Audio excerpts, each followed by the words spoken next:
Just say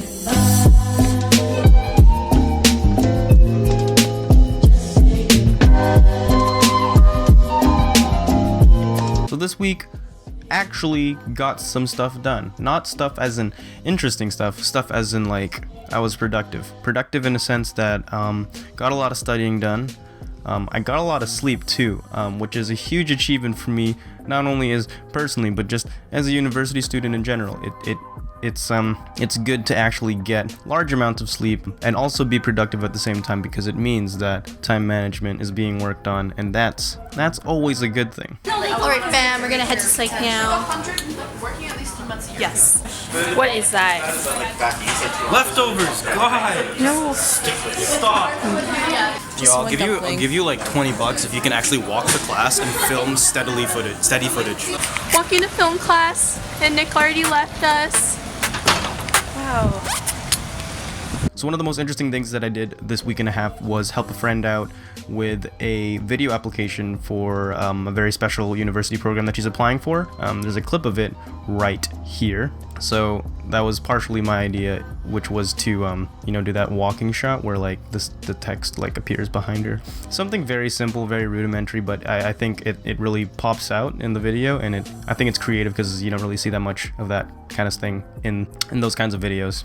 Even when I'm inside, you can still hear the planes, which just it's kind of upsetting. So another thing that I did is revisit one of my favorite burger joints, which I don't even get burgers at. I actually just go for the 24-hour breakfast because it's really cheap, but also really big. So it fills you up for like $6, which is such a great deal. And I've been going there ever since like high school, and I still do go there. Not as much as I'd like to because, it's kind of out of the way of like my transit route, but still a great place to go. Bob's Subs in Richmond, Canada, planet Earth. I totally recommend that you go there. So revisiting this whole area of like applying for university and stuff really brings me back to like when I was applying for university, which was actually really, really stressful because it's basically your future at stake, and you're constantly thinking about not getting into university. You have to have backup plans, and that really brings me to like this whole area of like just being 17/18, more so 18, and just being 18 years old and being in this really, really awkward place. Not awkward in terms of like physical development, that's something else entirely, but awkward in terms of like you're almost an adult, but not necessarily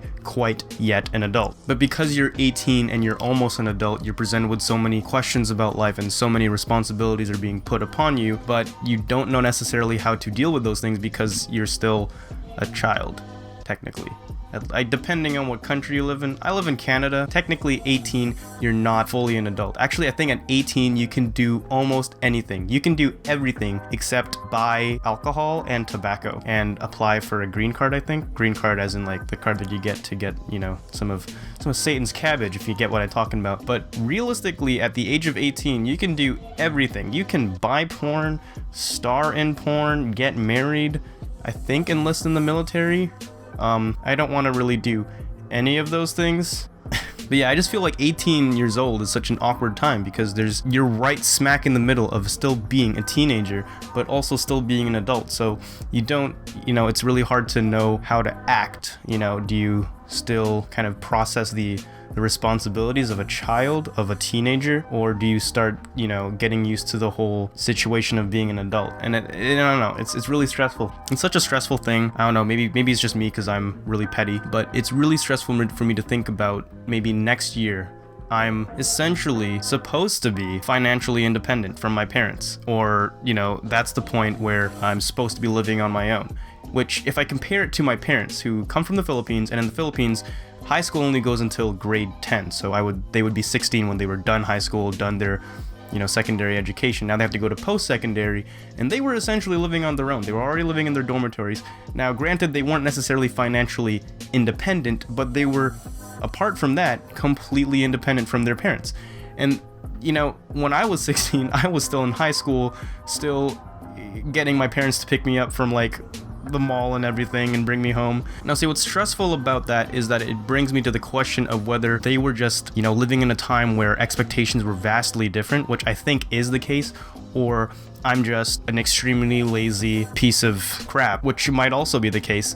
But I think it's also a combination of different cultures having different expectations, and also different countries having different standards for teenagers, and also for teenagers on the brink of adulthood, essentially. And I don't know, it's just as I get closer and closer to my 19th birthday, which isn't really that close from now. Actually, it's like less than a year from now, but I'm constantly thinking about having to be financially independent. And starting, there are all these questions about living on my own and finding a job that will actually get me to where I need to be, or finding a job that will, give me enough financial stability. But at the same time, I'm also still worrying about first year university courses. So that gives you like a perspective as to what being this age is like. It's like constantly just thinking about the future, and then like all of the impact that kind of thinking can have on you, but also still worrying about the present, like really mundane things like my psychology midterm, which is tomorrow, which I should be studying for, but instead I'm talking to a camera.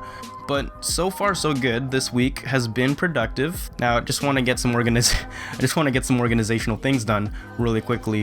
One is, yes, every time you see the whole talking portion of the vlog or the bi-weekly, I'm probably gonna look like crap. And the reason for that is because on Thursdays, as of now, I don't have class. So I wake up really late, well, late-ish, a lot later than I usually do, and I don't really like fix my hair, dress up, or everything, or I'm wearing like a really cheap cardigan. And the reason for that is because I have no class, so I realistically just stay at home the whole day and study or sleep or eat, or a combination of both, or all three. But that was this week. Thanks so much for watching. I'll see you guys in 2 weeks.